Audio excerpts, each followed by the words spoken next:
여러분 안녕하십니까? 이어서 광주 MBC 뉴스데스크입니다. 12.19 제주항공 여객기 참사 당시 정부는 사고 발생 보름 만에 수습이 99% 완료됐다고 공식 발표했습니다. 그런데 최근 진행된 사고 잔해 재조사에서 희생자의 유해와 유류품이 추가로 발견되고 있습니다. 오늘 청와대 앞에선 그동안 무엇을 수습한 거냐는 유족들의 절규가 울려 퍼졌습니다. 박종우 기자입니다. 12.29 제주항공 여객기 참사 유가족들이 청와대 앞에 모였습니다.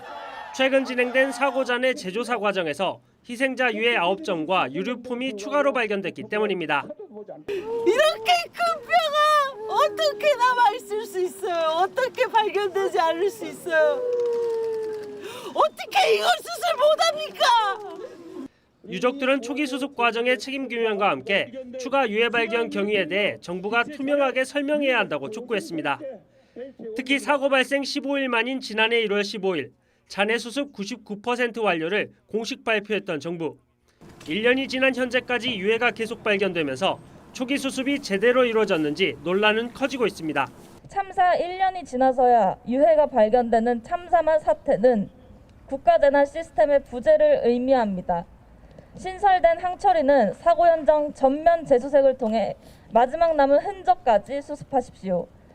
김윤덕 국토교통부 장관은 유가족들에게 공식 사과하고 잔해물 조사와 함께 사고 원인 규명에도 책임을 다하겠다고 밝혔습니다. 더 꼼꼼히 챙겨야 했습니다. 진심으로 송구하다는 말씀 올립니다. 남아있는 잔해물에 대해서도 한 점도 놓치지 않겠다는 마음으로 정부는 또 재조사 과정에서 발견된 유해 8점을 국립과학수사연구원에 의뢰해 신원 확인 절차를 진행하고 있습니다. 참사 이후 1년이 지났지만 진상규명이나 책임자 처벌은 여전히 이루어지지 않으면서 유가족들은 투쟁을 이어가기로 했습니다. MBC 뉴스 박종호입니다. 임금 착취와 감시 속에 노예처럼 일해온 필리핀 계절 근로자들이 중개업자에 의해 강제로 쫓겨날 뻔한 상황이 벌어졌습니다. 수사기관의 조사가 시작되자 핵심 증언자들을 본국으로 빼돌려서 증거를 인멸하려고 한 건데 제보가 없었다면 고통의 기억만 아는 채 끌려나갈 뻔했습니다. 법무부 등 당국의 늑장 대응이 화를 키웠다는 지적입니다. 박현주 기자입니다. 인천국제공항으로 향하는 45인승 전세버스. 중개업자 한모 씨가 본인이 관리하던 필리핀 계절 근로자들을 몰래 출국시키려던 현장입니다. 새벽 6시 감시가 소홀한 틈을 타 한 씨가 출국시키려던 근로자는 모두 16개 사업장 38명에 이릅니다. 출국하고 싶지 않으니 도와달라는 제보가 법무부에 접수되면서 가까스로 강제 출국을 막을 수 있었습니다. 한 씨를 포함해 수산업체 대표 등 6명은 필리핀 계절 근로자의 임금을 착취하고 숙소 내 CCTV로 근로자들을 감시, 협박했다는 혐의로 법무부 등의 조사를 받고 있습니다. I work start at 3 a.m. in the morning. Sometimes we are there at 2:40 till 4 p.m. 4:30 p.m. and we don't have break. 이주 노동자 인권단체는 당국의 대응이 늦어 이런 상황까지 빚어졌다고 반발합니다. 안셀 씨가 한 씨 등에 대해 고소장을 접수한 건 지난달 24일인데 법무부와 고용노동청이 조사에 나선 건 신고 9일이나 지난 이달 5일. 압수수색 등 신속하고 단호한 조치가 없으니 중개업자가 조사가 진행되고 있는 중에 버젓이 근로자들을 빼돌려 증거인멸을 시도했다는 겁니다. 수사가 압박이 들어오자 핵심 증언자들을 본국으로 다시 돌려보내려고 하는 과정이라고 생각합니다. 증거인멸 및 동료 노동자들에 대한 협박을 브로커가 아직도 하고 있다라고 볼 수밖에 없을 것 같습니다. 법무부는 현재 근로자들을 중개업자로부터 분리했으며 고용노동부 등 관계부처와 협력해 철저히 조사하고 있다고 밝혔습니다. 주한 필리핀 대사관도 고흥을 비롯해 완도, 해남 등 여러 지역에 대한 실태조사에 나섰습니다. MBC 뉴스 박현주입니다. 오는 7월에 출범하는 통합특별시 핵심 동력은 경제와 일자리입니다. 통합특별법에는 이미 반도체 산업 특례 조항이 명시돼 법적 근거까지 마련돼 있는데요. 특히 이재명 대통령이 에너지가 생산되는 지역으로 산업시설이 옮겨가야 한다는 원칙을 거듭 강조하면서 재생에너지가 풍부한 전남 지역에 반도체 산단 유치 속도가 붙고 있습니다. 김윤 기자가 보도합니다. 국회를 통과한 전남 광주 통합특별시 특별법입니다. 특별법 제1조부터 인공지능 에너지와 함께 반도체가 포함돼 있고 250조에는 아예 반도체 산업 특례 조항이 신설됐습니다. 이 조항에 따라 특별시장은 정부의 반도체 특화단지 지정을 요청할 수 있고 정부는 해당 지역을 우선 지정할 수 있도록 법적 근거를 마련했습니다. 전남과 광주가 통합되면서 가장 중요한 게 경제이면서 일자리고 산업입니다.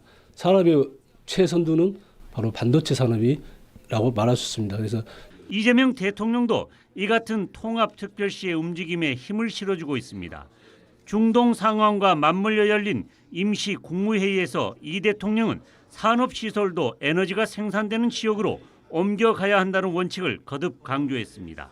가장 구조적인 문제, 근본적인 문제는 수도권 집중인데 어쨌든 산업 배치도 에너지가 많은 지역으로 좀 대대적으로 신속하게 옮겨갈 필요가 있어요, 그죠? 이런 가운데 통합 권역 내 유력한 반도체 산단 후보지로는 해남 솔라시도와 무안공항 인근 부지, 장성과 순천 등이 거론됩니다.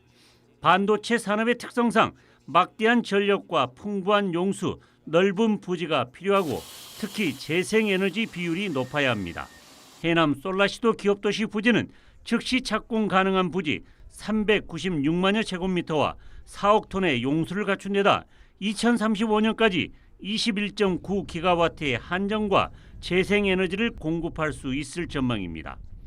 이처럼 반도체 산단 부지 1순위로 꼽히면서 솔라시도에도 훈풍이 불 조짐을 보이고 있습니다. 예, 저희 사업이 구체화되면서 국내 기업들 통해서 지금 물밑에서 많은 문의들이 지금 들어오고 있는 상황입니다. 이재명 대통령이 지속적으로 에너지 지산지소 원칙을 강조하고 경제적 낙후를 벗어나겠다는 열망 하나로 전남 광주 통합시가 정광석화처럼 출범한 지금 반도체 산단 유치는 통합시의 성공을 가늠할 최대 척도가 되고 있습니다. MBC 뉴스 김윤입니다. 더불어민주당이 오늘 경선 후보자 등록 공고를 시작으로 한 달간의 전남 광주 특별시장 경선 레이스에 돌입했습니다. 이번 경선은 안심번호 선거인단과 당원 투표로 혼합해 진행되며 오는 14일 온라인 합동설명회와 17일부터 18일 광주 MBC TV 토론회를 통해 후보자 검증에 나설 계획입니다. 하지만 당초에 예고된 시민 공천 배심원제가 배제되고 정책 배심원에게 투표권조차 주어지지 않으면서 일부 후보들은 실질적인 검증 기회가 사라진 무늬만 배심원제라며 반발하고 있습니다. 공정하게 해야 되겠다.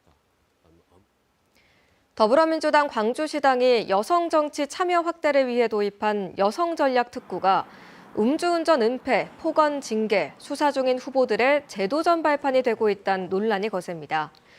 음주운전 적발을 2년간 숨겼던 김광란 전 광주시의원과 예산심사 중 폭언으로 징계를 받은 고경애 후보가 단독 응모로 당선권에 근접했고 정치자금법 위반 혐의로 수사 중인 엄미란 의원도 재심 끝에 3선 도전 자격을 얻었습니다. 시민단체에서는 여성 정치인 발굴이라는 제도의 취지와 정당성이 크게 훼손됐다는 지적이 나오고 있습니다. 위조한 사우나 이용권을 대량으로 유통해 수천만 원을 챙긴 40대 직원이 항소심에서도 1심과 같은 징역 1년 4개월의 실형을 선고받았습니다. 광주지법 제2형사부 김종석 판사는 지난해 자신이 일하는 사우나에서 동료와 함께 이용권 14,000장을 위조 복제 판매한 이들에게 원심 판결을 유지했습니다.